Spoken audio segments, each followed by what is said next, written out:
The right nutrition can make a huge difference to your brain power, and so can dabbling in nootropics and even TDCS, as long as you're careful with it.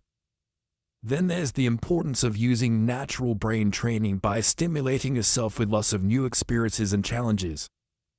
But despite all this, there is still one alternative method that is far more effective when it comes to giving you an immediate boost in your cognitive function, productivity, and pretty much every aspect of your brain power. And that is to sleep more. If you're not getting the best night's sleep possible, then you're not performing at your best. It's that simple. And that's because you're still going to have a build-up of adenosine in your brain, slowing you down because your brain actually strengthens connections formed during the day, during the night. So it's while you sleep that you replenish many of your neurotransmitters, and in short, this is an absolutely crucial process for putting you back on top of your mental game. Skip it, and you can expect to feel sluggish, slow, forgetful, and quite possibly even depressed. Most people overlook this absolutely crucial factor though, and will continue to abuse their sleep, be it trying to work longer hours or wake up earlier. In the long run, this will be guaranteed to damage your productivity and your brain power, so get to sleep. If you want to improve your sleep and thereby wake up refreshed and better able to focus on what you're doing, then follow these tips. Having a hot bath right before bed is a fantastic way to encourage sleep. This will help to relax your muscles, which makes it a lot easier to sleep. Furthermore though, it will also help you to produce more sleep-related hormones and neurotransmitters, and even to better regulate your temperature throughout the night, which also improves your ability to nap. Another important tip is to go to bed at the same time every night. Our bodies love routine because they're based largely on rhythms. Our sleep rhythm is called the circadian rhythm, and it's based not only on what time we wake up and go to bed, but also on external cues such as the sun and the weather. If you go to bed at the same time every day, your body will start to find its natural rhythm so that it's ready to sleep when you are and not before. You can also help this process by giving yourself a daylight lamp. And this is a lamp that's designed to mimic natural sunlight by producing light with a very similar wavelength. What's more, a daylight lamp can be set to come on gradually in the morning to mimic the rising sun. So, rather than being rudely startled awake, you'll be gradually nudged away by light, as you would have been during your evolution. This is also why it's so important to have thick curtains. If light comes in from outside, it can reach your brain via the thinner parts of your skull and trigger the release of cortisol to wake you up. But if you keep those curtains opaque, then you already have the light that you set to tell your body where to wake up. Other important tips are to create a quiet space to sleep in and to make sure that your bed is as comfortable as possible. It's also important to have a cool down period. Now, this is a period of time during which you're going to avoid anything that might stimulate you. That means you're going to avoid all forms of stress and anything that just wakes you up. So no phones, no computer games, and no bright lights. The best way to do this is to read something under a dim light. Reading focuses your inner monologue and thereby prevents your mind from wandering to stressful things.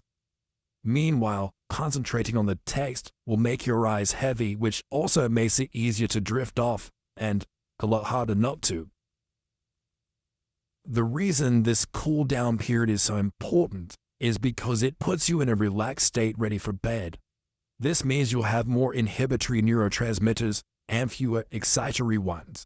And this is an important concept to understand because ultimately, both your brain and your body are only ever in one or two states, excited or inhibited. You're always either catabolic or anabolic. Throughout the day, we switch from being alert and ready to go to ready for bed and sleepy.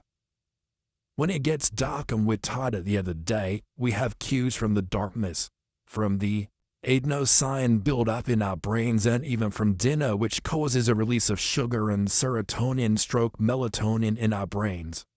Together, all this slows down our heart rate and breathing, reduces brain activity, and puts us in a creative and chilled mental state. In the morning, though, Bright light causes a flood of cortisol and nitric oxide in the brain, which boosts us up.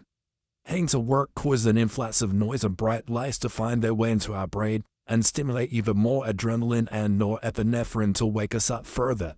Then comes the coffee for some more cortisol and dopamine, and the work for tons of each.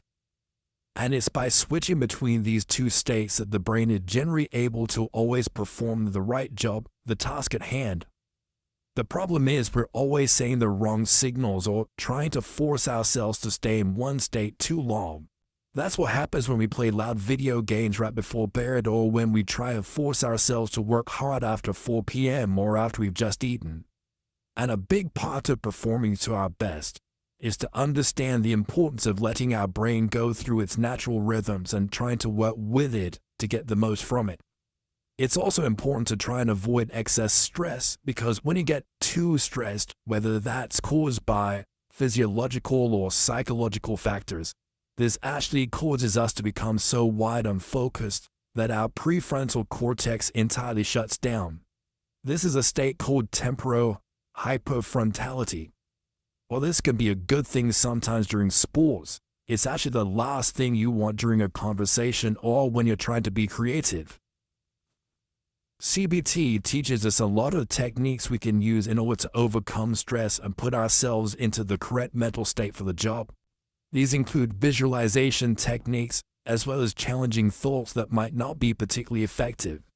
Meditation is also an incredibly useful tool to this end, and you can use it to address stress and put yourself in a much calmer, a more relaxed state of mind as and when you need to. And finally, remember, it's absolutely essential that you get lots of exercise if you want to get the most out of your brain. Remember, your brain evolved to help you adapt and survive in the environment via your physical interactions with it.